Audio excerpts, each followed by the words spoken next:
So we're honored to have back with us a true friend of the festival and the chief movie critic of New York Magazine, CBS Sunday Morning, and NPR's Fresh Air. I've been listening to his reviews for a long time, and in my mind's ear, he is the voice of good film. Please welcome David Edelstein. Honored to have you here. Thank you. Wow. I'm honored to be here. I wore my best pair of stained jeans, you'll notice. And actually, I always think I'm going to put one over on the airlines by not checking a bag, and then I get somewhere and I have no clothes. So I apologize for that. And I'm very honored to be here to, I'll stand for a bit, to do a Q&A with Stanley Tucci, the Tooch, as no one in the world has ever called him. But I have to say, I'm flying out today, sadly. I'd like to stay now that the weather has turned very warm. But I got a complimentary bottle of wine and that I can't take on the airline. And I want to give it away to one person in this room. Now, here's the thing. Stanley's mother, you can't answer this, nor can your aunt and uncle. Okay, and just call it out, okay? When you know, I want to know the last shot of Big Night is 5.5 minutes. What is the principal activity done in that final shot? What? No? Yes, who said that? You get this wine. Thank you. In the final shot of the film, one of the greats, IMO, as they say on the interwebs, Stanley Tucci makes an omelet to soothe his brother. Much of it is silent. They sit down and eat, and just something about the process, the real process of seeing an omelet come together so gently with such love. I first saw him. He first really registered in a very old show, a lot of people don't remember, called Wise Guy. He played a gangster. He went mano a mano with Ron Silver and won the battle. It was an astonishing performance, and he had to play the last few episodes with his jaw broken. And I'll just say one other thing about him, and sincerely, he is one of my favorite actors. And because I know he's going to show me something I can't imagine seeing before I sit down, I knew that I was going to love the movie Margin Call, in which he is only in the first few scenes and then he comes back a little later. Because as his character gets the news of that he's being laid off after 19 years, his jaw tenses and untenses. And that's the only thing we see in the first minute of the scene or so. And there was so much there. That energy in that one, distilled into that one gesture. We know him for very flamboyant parts, but I also love him in quiet parts where he's just in the moment and you feel like there is actually some cost to the actor in terms of what he's doing. Such an honor to do this interview with him. Please welcome the Tooch.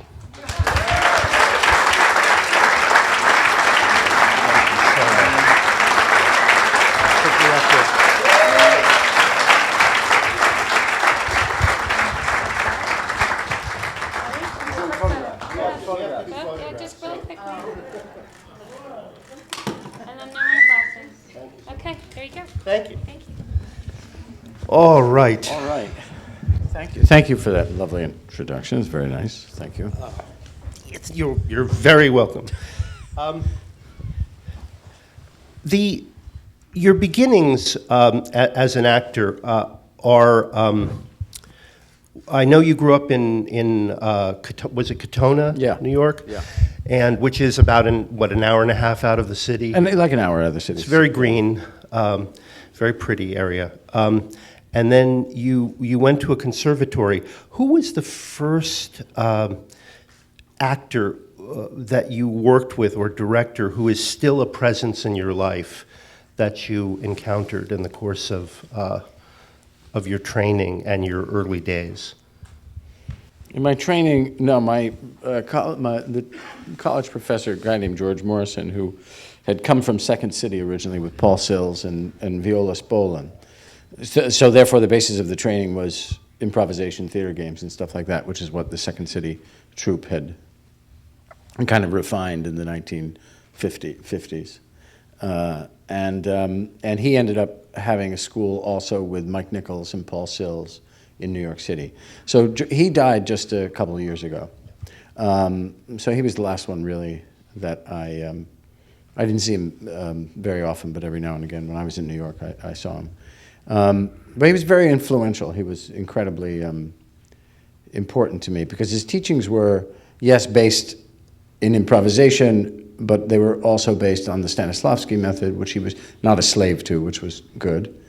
And but also he would introduce new things like neurolinguistic programming into the art of I'm sorry, acting. what? Please elucidate that. If you Look, can. stick with me here. Well, I have a friend who's a neuroscientist who could probably explain it much better than I, who's here. But anyway, it's the idea that people have different systems.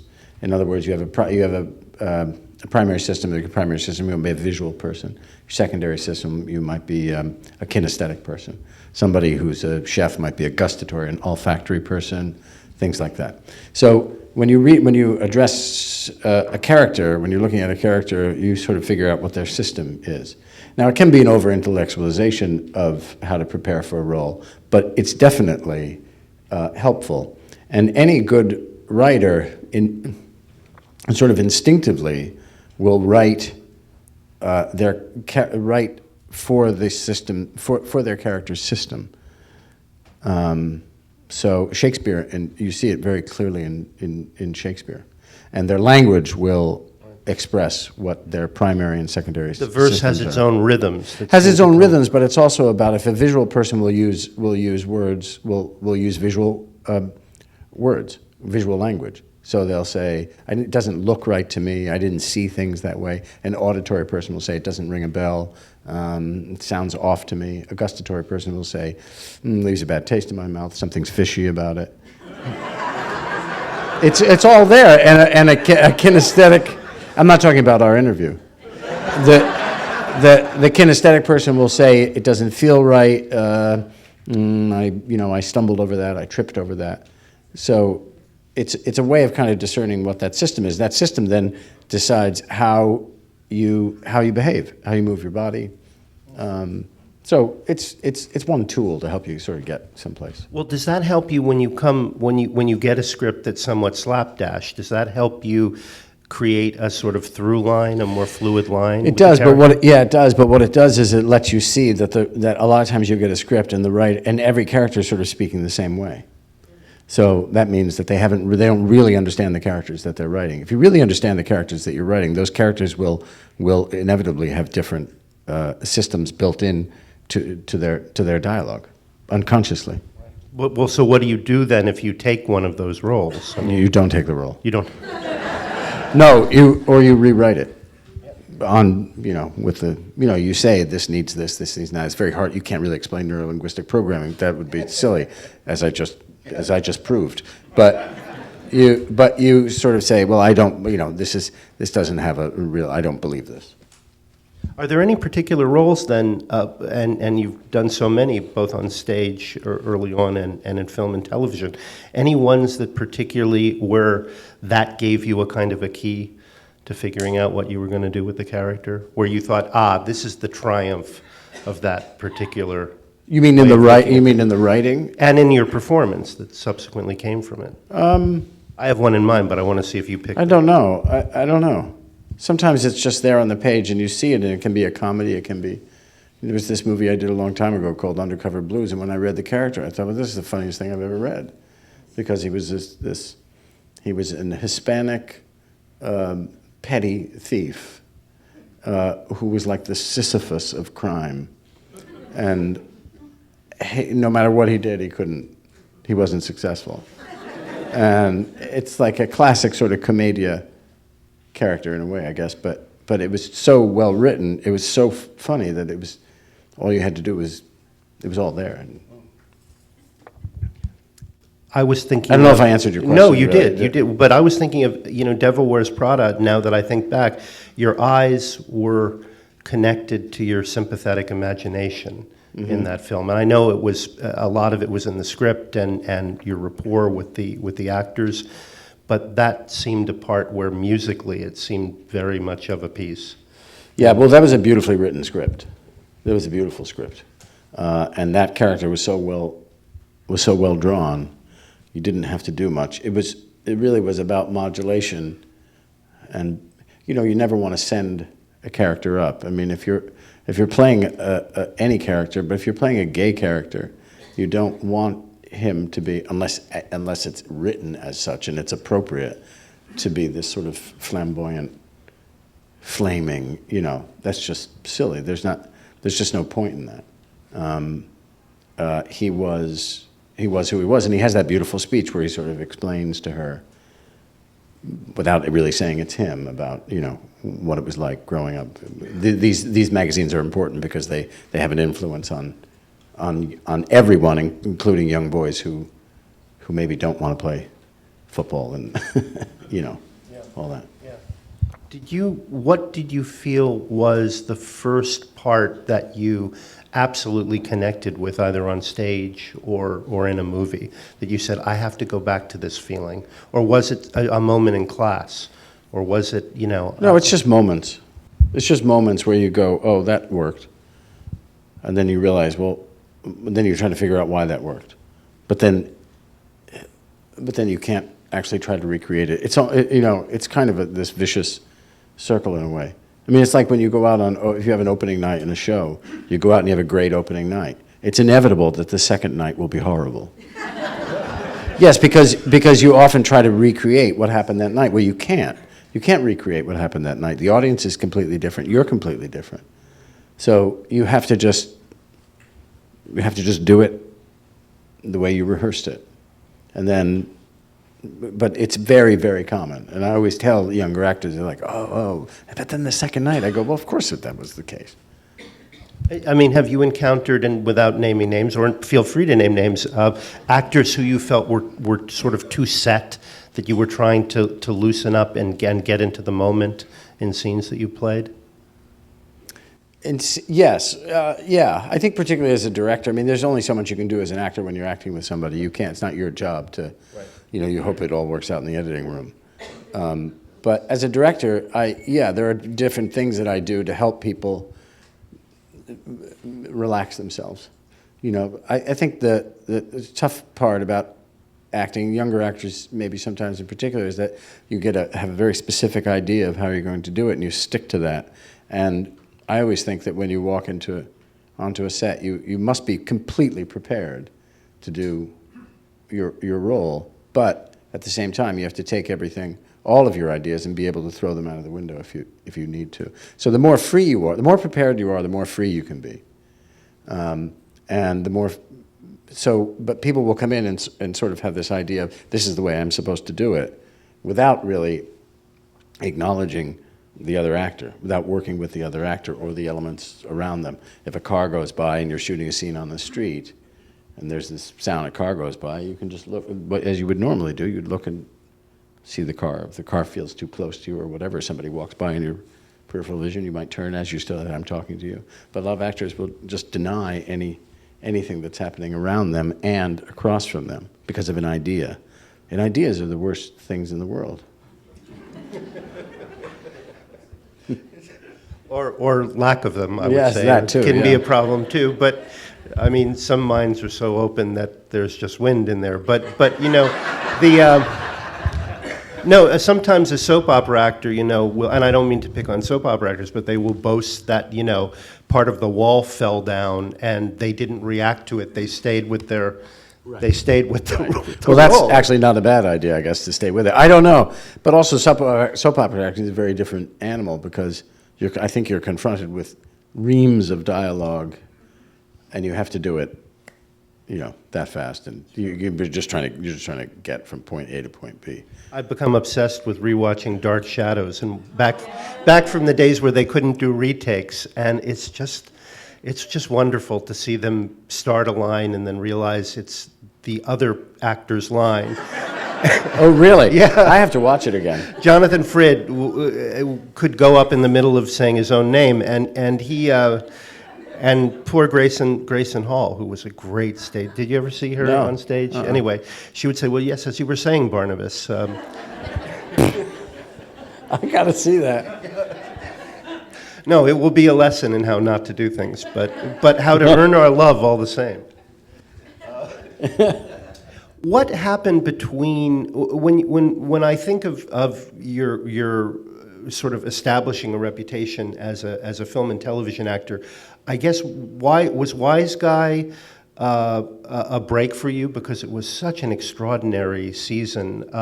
This was a show Kevin Spacey was on it the year before and really established himself in the role of Mel Prophet, who was a really crazy drug kingpin. You were on the second season where I know there were terrible accidents on the set and enormous changes, but you were acting opposite Ron Silver, who's kind of a method wild man. And I mean, did that feel different to you than things you'd done on TV? Well, it was just I think it was a bigger role than I'd ever had. I mean, because it was an arc, you did, I don't know how many episodes. Right. So you were there shooting for quite a while in Vancouver, you know, like 30 years ago or something. And Vancouver was quite small then. It's quite a booming place now. It's a very different city now.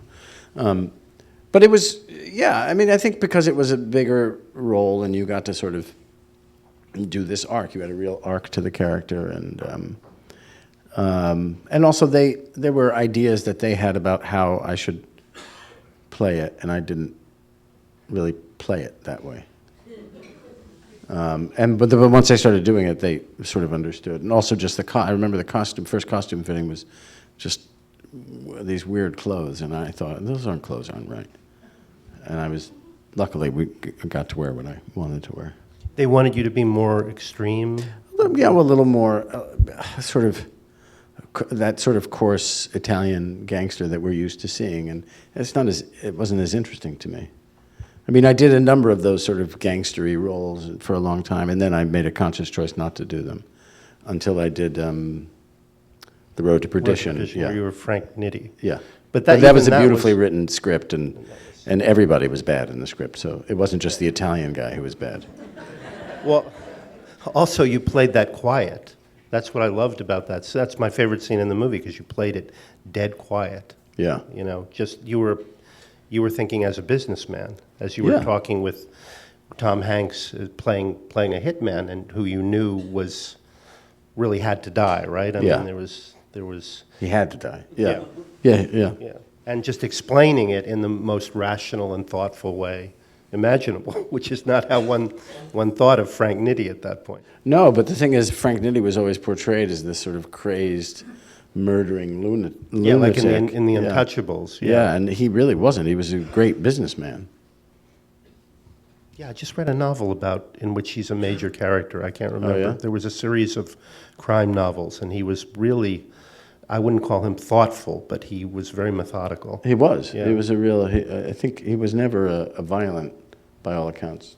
So just to go back for 1 second to your training, I don't know. There's a cliche. I don't know if you all know it, that sort of the method actor is doing so much self-plumbing that he or she can't interact as well. Is so self-involved that he or she can't interact.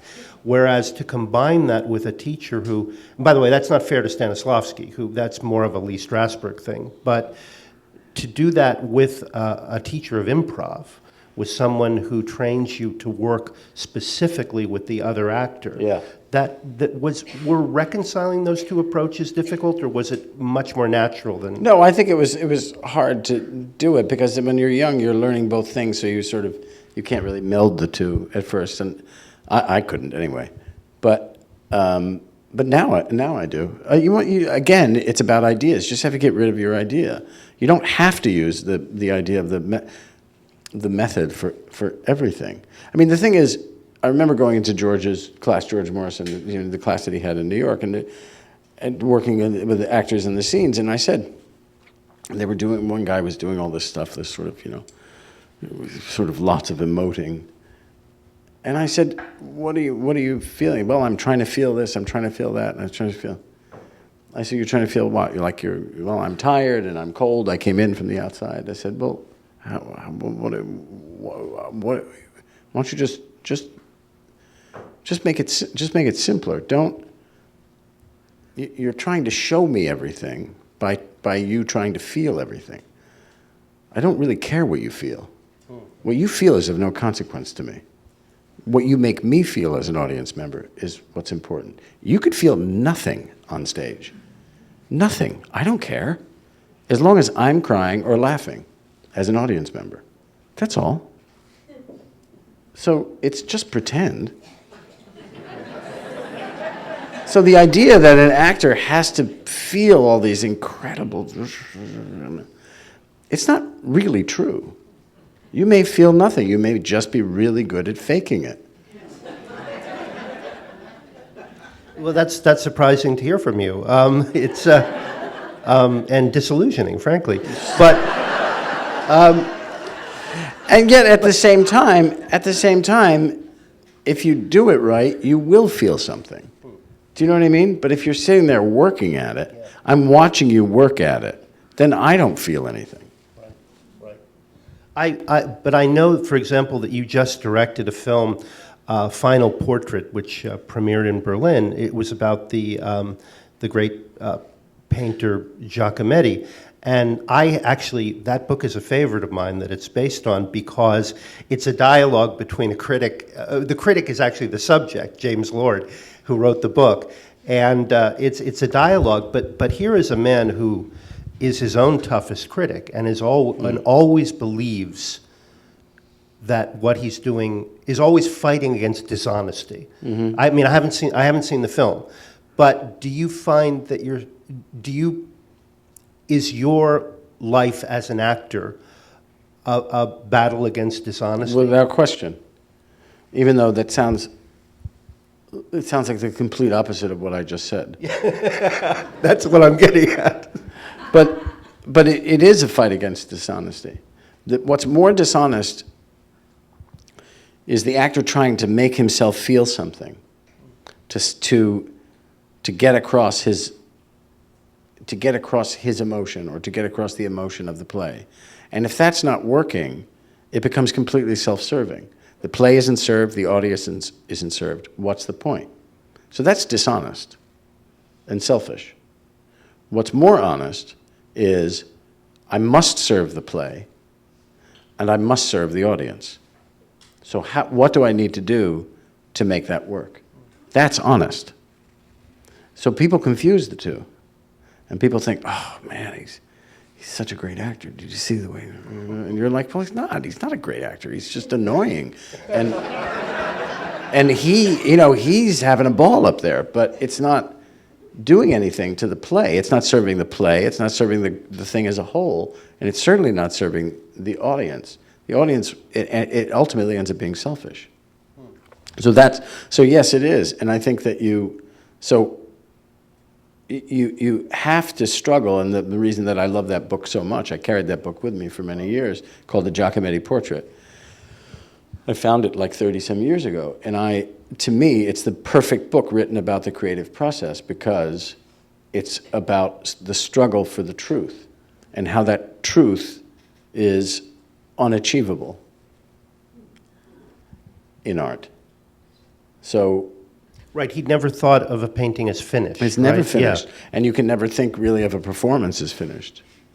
So you can never, and I also think that's one of the reasons why I personally don't like to do plays for more than like 5 weeks, because it should be left unfinished. Otherwise, what happens is you start to recycle stuff, and then you start to invent stuff that doesn't need to be invented. And then it becomes a different play. It becomes a different performance. And it shouldn't be that. It should always be this, that you're searching for the truth in that initial performance that you started rehearsing. And then after a certain point, you have to know when to stop. Unfortunately, the marketplace doesn't always allow for that. And also maybe a lot of us want to see you on stage. So I don't know about that, but yeah. Well, it's funny, though, that Brando was famous for always flummoxing his didn't want to rehearse too much.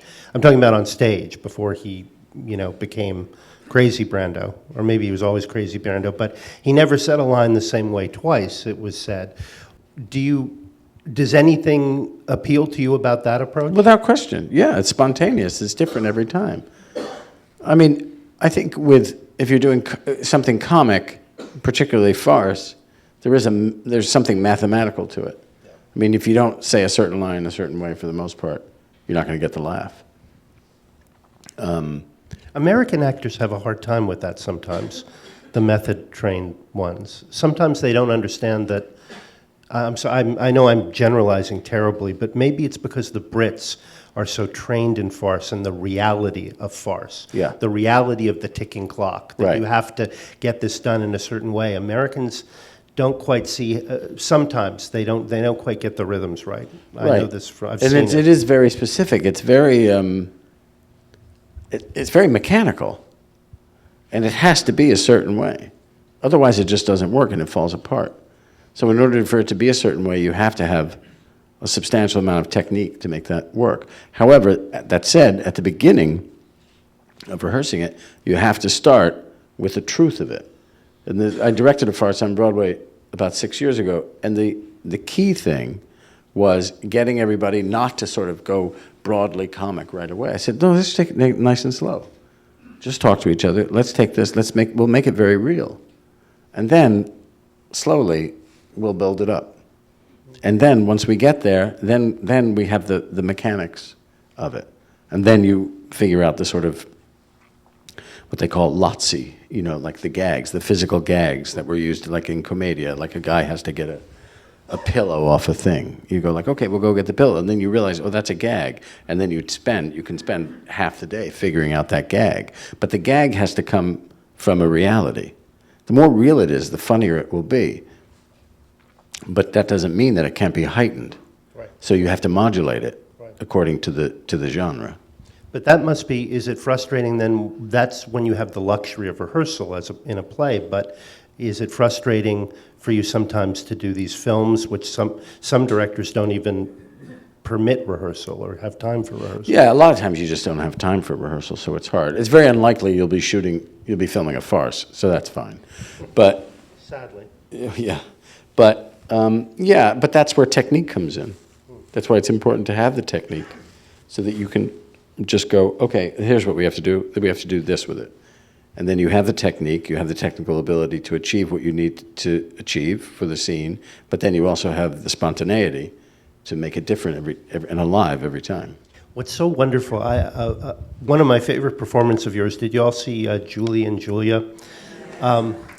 Well, I guess the reason I love your Paul Child so much is that the husband of Julia Child, I felt on screen, I think I wrote this in my review, that your absolute delight and amazement in Meryl Streep merged with Paul Child's absolute delight and amazement in his wife, whom he treasured. Do you think that's, I mean, I really felt you were in the moment with her. You were just the best audience imaginable, and we saw her through your eyes. Completely. Completely. That's very well put. It is the way, there were times when you're acting with Meryl where you're just sort of looking and you're going, my God, she's so good. And then suddenly you go, fuck, it's my line, you know. You know, she's so good. She's so captivating. And particularly, I mean, in everything, but, you know, having grown up watching Julia Child and loving Julia Child, you know, to see Meryl really personify her so perfectly without doing a sort of cheap imitation, you know, it was just beautiful. Yes, I was, you know, I'm very enamored of Meryl, and as Paul was of Julia. She came over for dinner the other night, actually, as a matter of fact. And you're just always so, she's just fun to be around. Just fun to be around. My 2-year-old son fell completely in love with her and was asking for her the next day. She had to read him a lot of stories. Really? Some great actors, I mean, there is an electricity coming off actors that I don't find in too many other people, maybe some musicians, but there is something. Athletes, too. Certain athletes, I think. Is it that just they inhabit their bodies in a certain way? Yeah, there is an energy. There's an extra something there. I mean, you mentioned Christopher Plummer before. You said you had interviewed Chris Plummer here. Yeah, my first time here, it was great. I've actually interviewed him 5 times. He's a really? Hoot. He's a hoot, yeah. He's amazing. I mean, that guy, when he walks into, when Christopher Plummer walks into a room, there's something where you just, I mean, there are just certain people that you cannot help but look at them. There's this profound presence there. And you see it in his performances. He doesn't really have to do much. And yes, he's handsome, and yes, he's whatever, but there's something else. He's not method, though. I mean, he was trained in England. I mean, he's not, I don't feel, I love him, he's one of my favorite actors, but I don't always feel, well, maybe this is my own prejudice, that there's like a cost to an actor in doing a role. Actually, Langella, this was so funny. When I interviewed Langella here, and Langella said that an actor whom I won't name came up, they had both played Hamlet at one point in their career, and the actor said, oh man, it took me like 3 months to recover from Hamlet. And Langella said, then you played it wrong. I can understand that, yeah. At a certain point, it is a role and you have to have some distance on it. Well, of course you have to. I mean, you can't do that. You can't I mean, you have to invest yourself in it. That's why you have to sort of prepare by yourself. You know, you do your work and then you come in and you do it. And then when it's over at the end of the day, they say, okay, that's it. You go, okay. And then you go have dinner. I mean, you know, you take your makeup off and you go have dinner, or you go home to your kids. I mean, you have to live your life. If you were to, when I did that movie, The Lovely Bones, where I played the psychotic, serial killing rapist, it was horrible to research. It was horrible to invest in it when you're in it. But then when you're in it, you just got to get rid of it at the end of the day. Sometimes they do stick with you, but you got to get rid of them. You know, I don't know if I should say this. It's probably a bad idea, but I mean, that was probably the one performance of yours I couldn't go with. I couldn't go there in my imagination, and I kept wondering if you could as well. I mean, I didn't like the movie. I didn't like the approach of the movie, but I struggled with that performance. I mean, I felt for you, but I couldn't go there at all, and I didn't understand how you could. It was hard. It was really hard. I loved the way the script was written.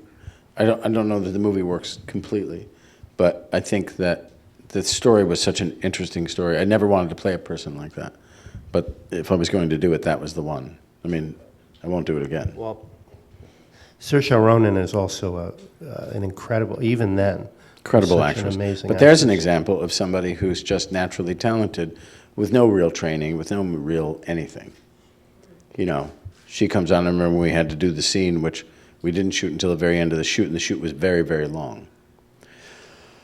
And we ended up in New Zealand shooting the last 5 weeks, and we had to shoot the scene where I get her down into the thing, and I'm gonna, rape her and kill her, and I was so nervous about it. I was so anxious about it for months.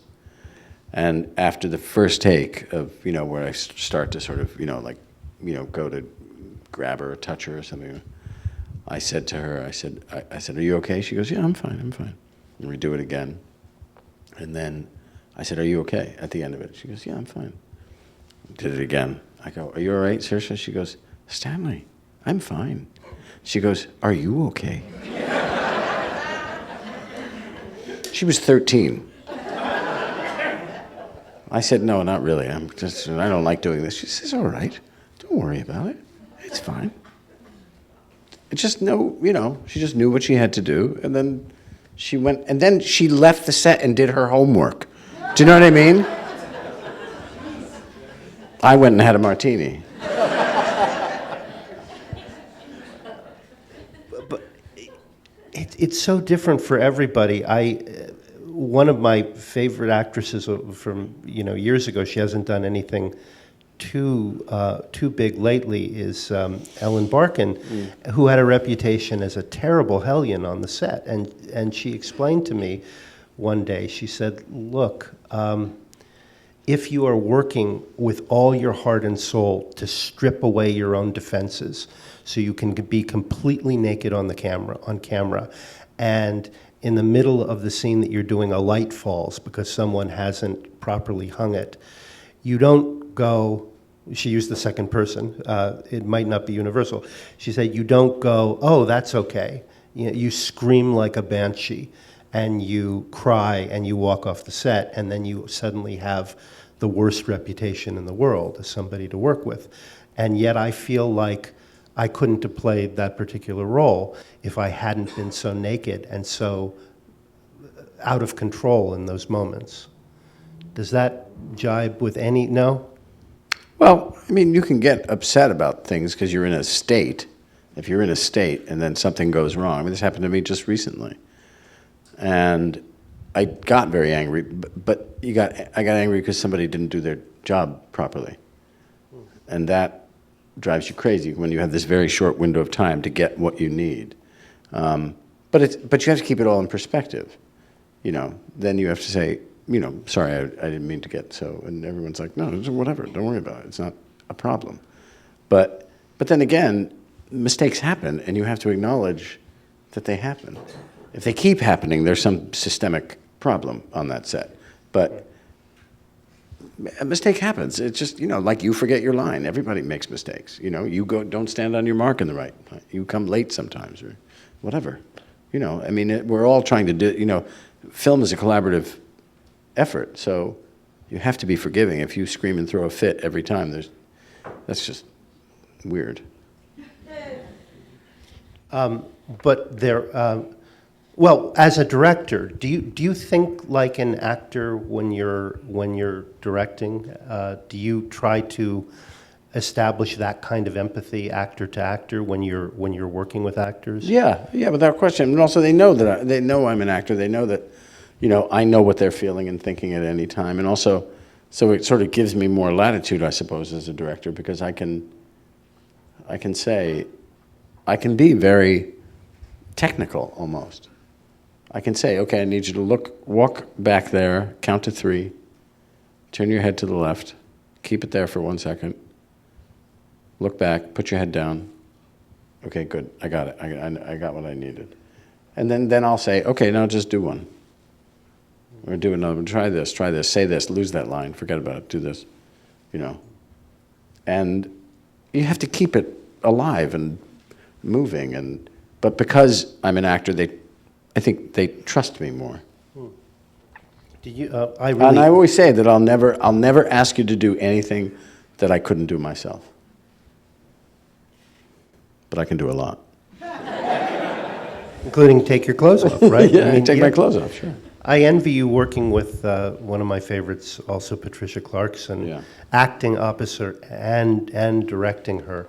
I mean, it's a very fragile. It's actually a hard to watch movie because it's so emotionally intense every second that you direct it. Was she?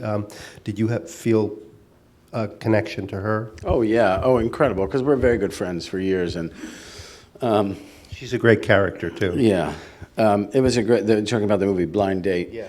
That we showed here actually 10 years ago, I think, and Yeah, she's great. She's just a great actress. She's so malleable, and she can do kind of anything, and she's very spontaneous, but always very, very prepared.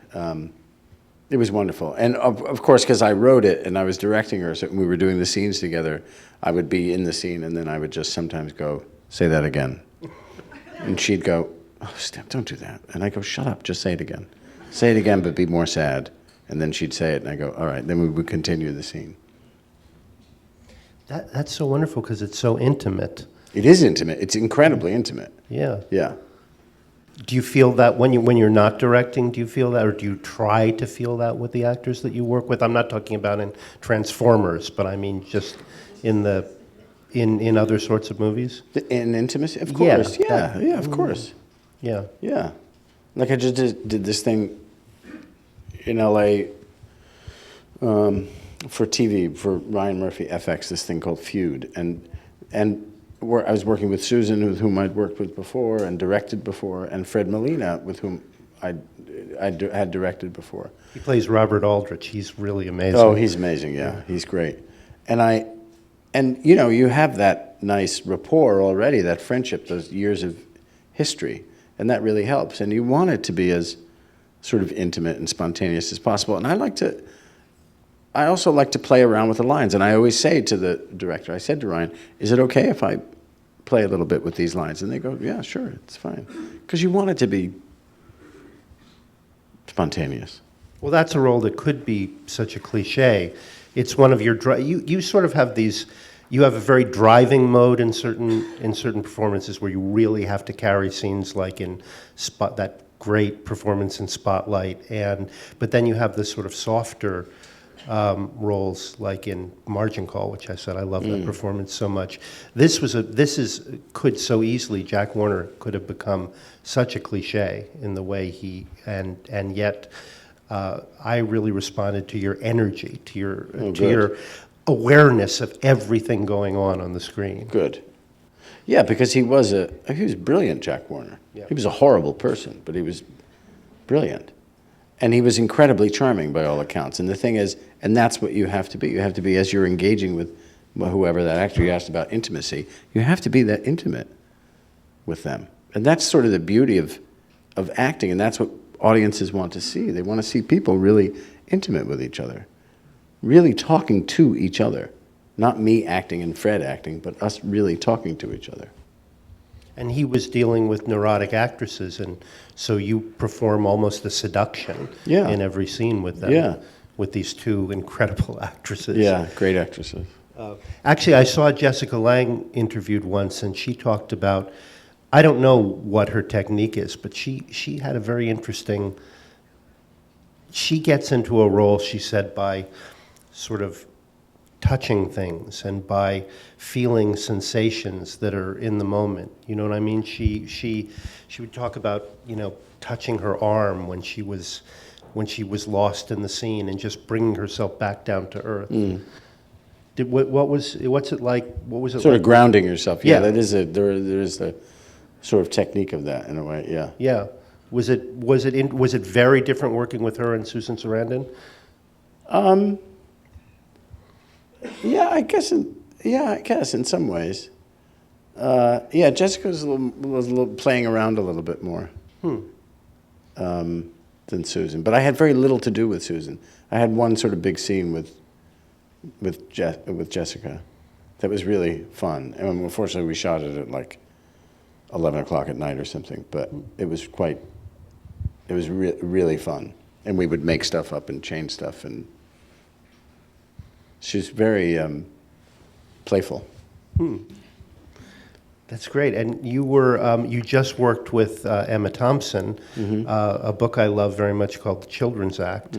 You were playing. It's not out yet, so obviously I haven't seen it. You're playing her kind of unfaithful, weaselly, vacillating husband.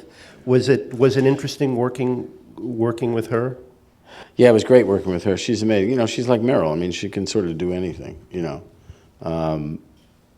She really can do anything. It was a hard piece because it's very, it's quite intense. And here's this guy trying to The thing is, he wasn't weaselly. He's really trying to make this marriage work in every way, and he then says, "Oh, I'm going to go have an affair," and she's like, "What are you talking about?"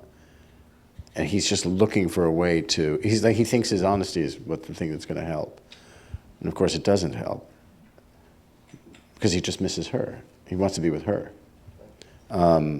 But the primary focus of the film is her relationship with this boy who's dying. He plays a judge who has to make a decision, a life and death decision about a boy who does not want chemo. He does not want a blood transfusion. That's in the book because he's a what is it? Christian Scientist, he's a Jehovah's Witness. Yeah. Yeah. That was It's all based on true accounts. In fact, the judge, when we were filming, the judge who ruled in that case was there with us in Gray's Inn where we shot in London. Yeah. I mean, the book obviously made it a woman and so on and so forth, but the judge was there. He had to make that ruling to save the boy's life. It didn't quite turn out. It has a happier ending, I think, in real life than it does in the book. I can't remember. But you saw a fantastic example there just in our exchange because I said the Weasley husband. Now, the book is written really from the point of view of the judge. And this is how she sees him as she loves him deeply, but she sees him as a very pathetic and somewhat weaselly figure. But you were not talking about him as a weasel. You were anatomizing, every single emotion. And in the script, too, it changed. It became a different thing in the script. That the first time we see him is his heart is laid bare. And she's so removed that she can't make that connection. So he tries to he opens himself up, and she sort of dismisses him. And then he keeps trying to come back to her, and eventually towards the end, they start to. It's quite lovely. It's very delicate. It's not easy to do. But anyway, you asked about Emma, and she's extraordinary. She can sing, she can dance, she plays the piano. It was like a little. Too much, really. She's also pretty brilliant, right? I mean, she's brilliant. She's brilliant, and she's a political activist. She's incredible.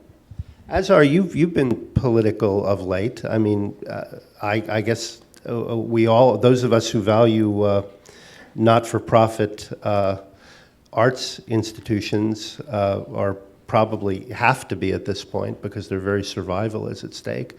There are other reasons to be political. Is that something that you spoke very brashly and sensibly in Berlin? Is that something you find yourself doing more of? Sometimes, if the questions are asked, yeah. I mean, my political opinions aren't really of any importance necessarily, or of yeah. If I'm asked, I'll say something. I mean, I do think it's. I mean, I testified a number of years ago in a congressional committee in Washington for support of the National Endowment of the Arts. That was under Obama's administration, but still there were figures who wanted to slash funding, which they want to do all the time. So I went and wrote a speech and talked and so on and so forth, and you do what you can to try to make a difference. But I am concerned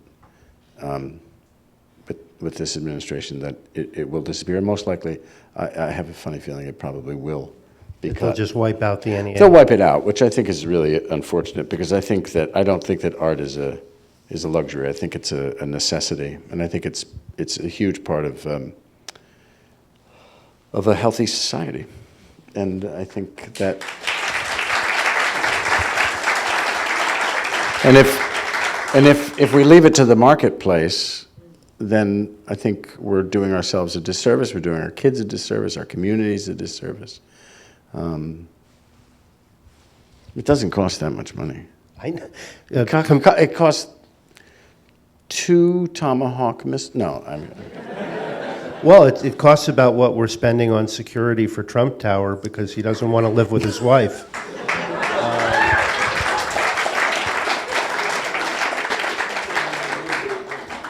Now, I know Mark Ruffalo, is very active Mark in the is really, anti-fracking movement and the environmental movement, and I do really admire his activism. He's done some great. Edward Norton as well. I mean, some people really risk being hated by being boycotted by the right, and because they're libtards, but I do like what he does, what he's done. He stopped fracking in New York State. It's pretty impressive. I know he did, yeah. Yeah. It's great. By the way, that was a wonderful performance. Most of your scenes were with him, and in that unbelievably hard to watch and devastating movie, they even though the scenes were dead serious, they were the only kind of conventionally entertaining scenes. Yeah, because he is a sort of slightly larger than life character, yeah. What I loved about the subtext wasn't always a subtext, but the subtext of the role that I responded to. You were playing a victim's advocate, a lawyer who had actually worked tirelessly and tried to interest the press in the plague of pedophile priests. But you played it with utter contempt for the press, like, now you're here. Those scenes, that was sort of the subtext of, I don't trust you, I don't believe that we're on the same page. I mean, it was fascinating. Those were very dark scenes, but they were also very funny. Yeah. Yeah, because his conviction is so strong that it almost is funny. Because he does that and only that. And he still does that.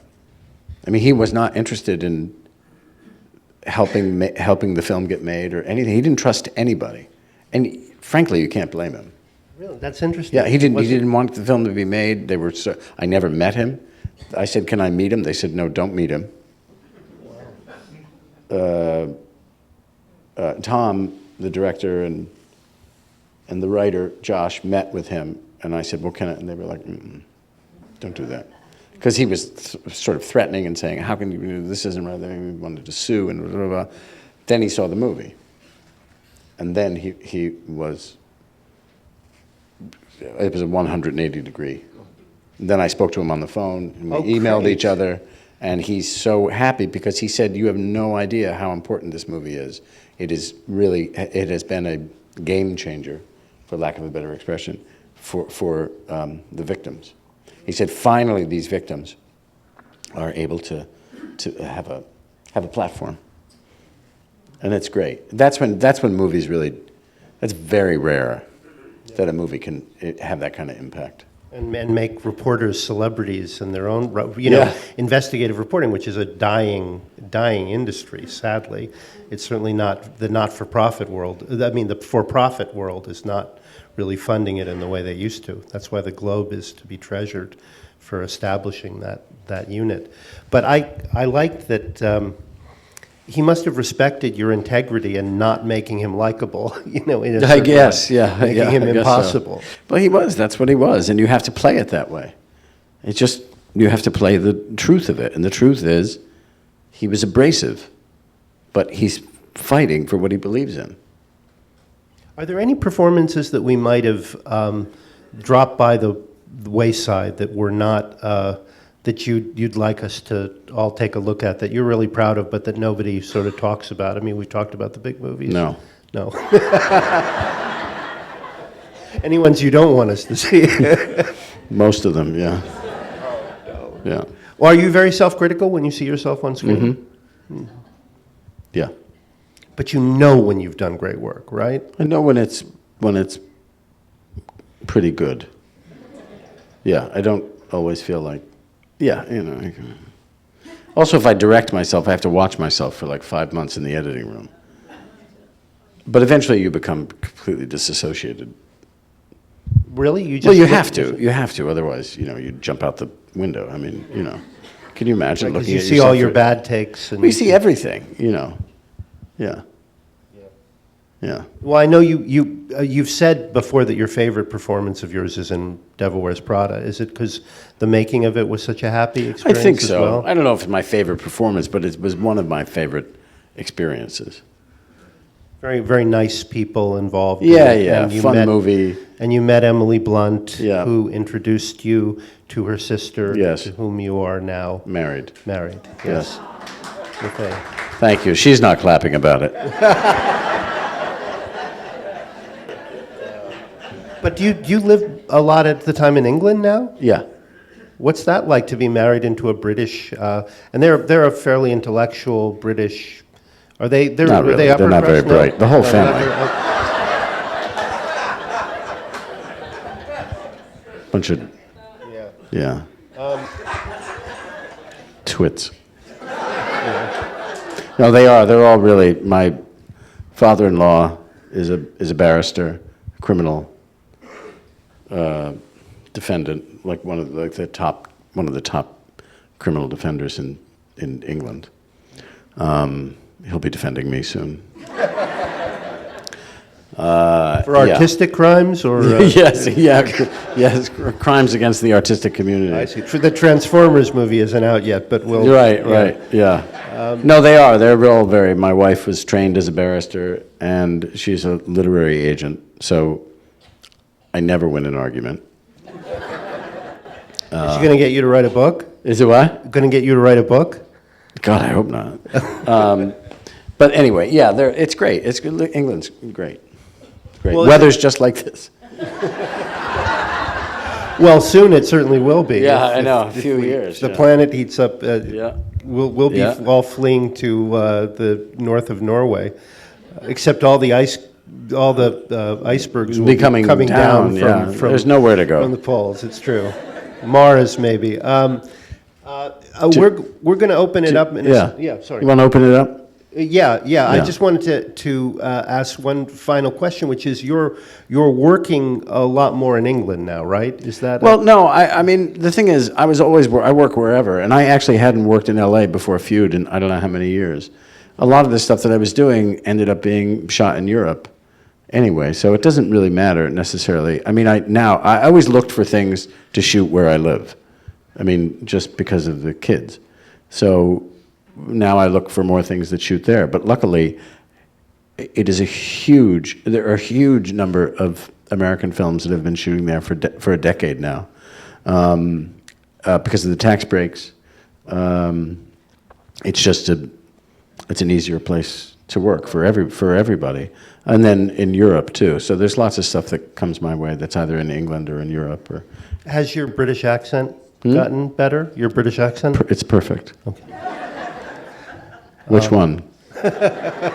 I don't know which region, but actually, it's interesting because the Aussies always do great American accents, but a lot of Brits really struggle with it. One of whom is not Emily Blunt, who actually Emily does really, it perfect. Well, she's really married convincing. John, so John, is obviously American. But no, Emily has a perfect American. She actually she's in London now. She's been in London for a long time now because she's doing Mary Poppins. So now she sounds more British, but the longer she was in America, the more American she became. So now she's sounding more like Emily again. Oh. Yeah, it's really interesting. And of course, my 2-year-old has a British accent, which is weird. That's got to be so. It's weird, yes. Yeah, it's very strange. Do you find yourself sort of de-emphasizing your R's so you're not quite so Well, a little American bit, but you sounding can't and- be that self-conscious around your 2-year-old. Sometimes you know. Madonna but- was. What? Madonna was. She developed a British accent. Oh, that's right. Very She quickly. did. Yeah. I mean, he sounds very posh too. We can't figure it out. Even Felicity, who has a sort of poshish accent, but not really posh. She's not. He is very posh. I mean, he says, "Oh no." Like he does. He drops something and he says, "Oh no. Oh no. I've got it." And you think, where did you come from? It's just, God, oh no. Oh, I've got, say something like, he calls hummus Thomas for some reason. Well, that Thomas the Tank Engine thing, that show? Thomas. It says Thomas. where's Thomas? Thomas, can I read Thomas? And you think, go back to Windsor Castle. Where are you from? It's really weird. I don't know. Just turn off the BBC in your house. Yeah, That's I know. really what you have Cold. to do. It's so cold. I can't see anybody. Can the lights be turned on, or I mean, in the house? And so I'm sure you have many. The guy's made so many movies and other things. So, oh, good microphones, excellent. Hold on, I just have to check on something. Gigi, are you asleep back there? She said not yet. Hello, nice to see you here. Thank you so much. Thank you. I'm Carol Ann with Broadway World, and my question would be, what's your most challenging role you've ever had to prepare for, and how did you embody that role? Two of them. One was The Lovely Bones, and that was through research, reading, and looking at documentaries and images, and that was really hard. That was very painful. I could only do about like an hour a day, maybe an hour and a half a day. And when I played Adolf Eichmann in Conspiracy, which was a thing that was made for HBO about 15, 16 years ago, something like that, that was also quite challenging. If I can add as a critic, that's an extraordinary performance too, because it is completely matter of fact. You just, I mean, it is, you're a bureaucrat. You're a very smart bureaucrat impressing your superiors there. Yeah. It's chilling in its lack of emotion. Oh, good. Thanks. You didn't romanticize Eichmann. That's for sure. Hello. Hi. You've done film, TV, Broadway, been a director. Where does your heart lie? Where is your favorite place to be? And also, have you crossed everything off your artistic bucket list? Oh, no, I haven't crossed everything off. No, certainly not. No. People have for me, but I haven't. No, there's still a lot I want to do. I want to direct more plays. I'm kind of obsessed with Chekhov, so I'm hoping to do some Chekhov in the next few years in London as a director. We need a good Three Sisters. Everybody does all the other ones. Yeah, but I love the Three Sisters. Sisters. People are scared of for some reason. Yeah, that's true. That's true. So I don't know. My heart doesn't lie. I like to sort of bounce back and forth. I would like to, if I could afford it, I would act less. Because you start to burn out a little bit. Mm-hmm. Hi, Braden Allen, high school student. Hi. As an audience member who really enjoyed this interview, when you're talking about how the most honest thing is to get up on stage and pretend in order to serve the audience, to what extent is that true when you're up on stage as yourself answering questions in an interview? It's a very good question. Next.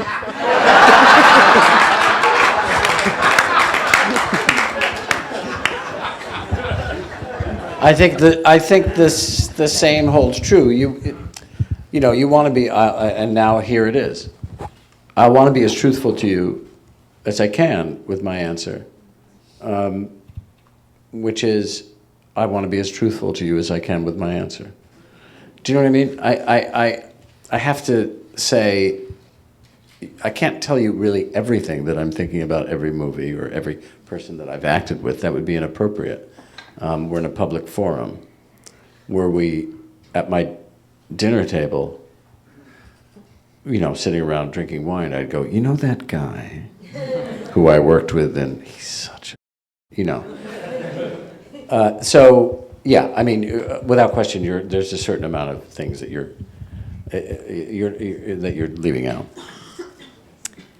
Hi, can you, though, share with us an outrageous or funny experience you've had that we may not have heard about on, acting?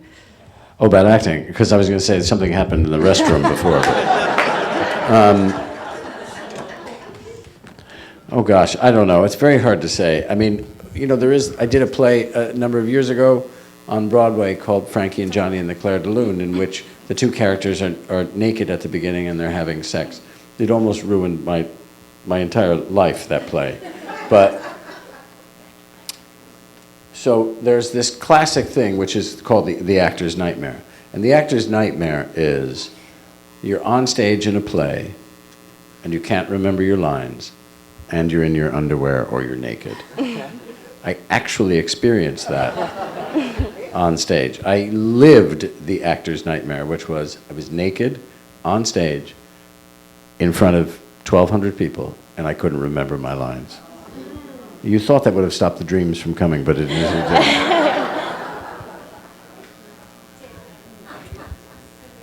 Okay.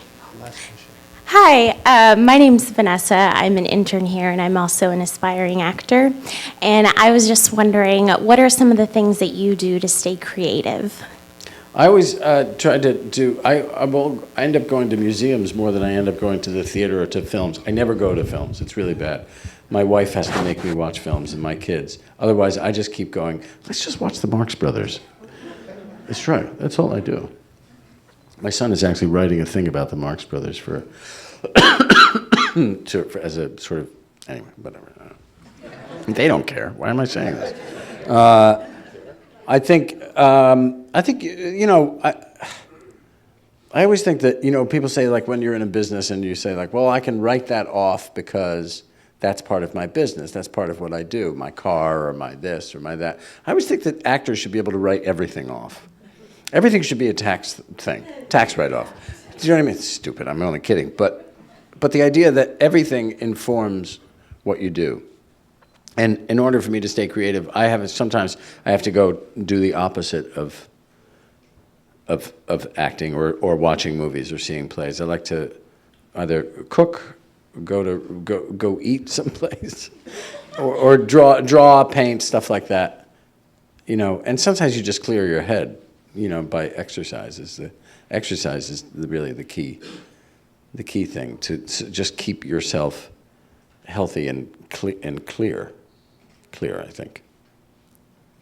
You can go online, by the way, and I think was it The Guardian, and read his recipe for eggs and tomato sauce. Oh yeah, we just did a thing with Mina, one of the writers there. Yeah. Yeah, which I can't wait to try. And you know what's great about this when you get a chance to talk with somebody about. I think he started peaking with Big Night, and the guy is still peaking. It's such a thrill. Thank you so much.